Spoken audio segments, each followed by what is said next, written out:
ତ ମୋର ସମସ୍ତ ଅନ୍ଧଭକ୍ତ ମାନଙ୍କୁ ଗୋଟେ ପ୍ରଶ୍ନ, ଆରେ ଅନ୍ଧଭକ୍ତ ଗୋବରକ୍ଷା ଭକ୍ତ ମାନେ ପ୍ରଶ୍ନର ଉତ୍ତର ଦେବ ରେ ବୋକା ସବୁ। ସୋ ଖ୍ରୀଷ୍ଟମାସ ରେ ସବୁ ଇଏ କରିଥିଲ ନା, ଯୋଉ ପ୍ରକାରର ଭିଡିଓ ବନେଇଥିଲ, ଖ୍ରୀଷ୍ଟିଆନ ଲୋକମାନଙ୍କୁ ତାଡନା ଦେଇଥିଲ, ଖ୍ରୀଷ୍ଟିଆନ ମାନେ ଆଉ କୋଉ ଗୋଟେ ଧର୍ମର ସେମାନେ ନା ଅଲଗା କୌଣସି ଜିନିଷ ନେଇକି ଆସିକି ବିକ୍ରି କରୁଥିଲେ, ସେଇ ସବୁ ମାନଙ୍କୁ ନା ତମେ ବିରୋଧୀ କରୁଥିଲ। ଆଜି କଣ ହେଲା କିରେ? ଆରେ ତମମାନେ କଣ କହୁଥିଲ?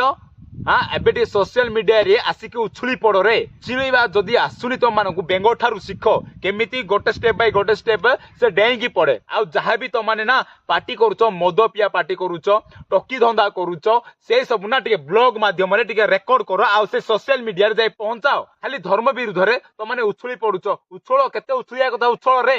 ତମ ଧର୍ମକୁ ତମମାନେ ସମ୍ମାନ ଦେଇ ଆସୁନାହିଁ, ତମ ଧର୍ମକୁ କେମିତି ଆଗକୁ ନେବାକୁ ପଡିବ ସେଇ ବିଷୟରେ ତମମାନଙ୍କର ଚିନ୍ତାଧାରା ନାହିଁ, ଅନୁଚିନ୍ତା ନାହିଁ।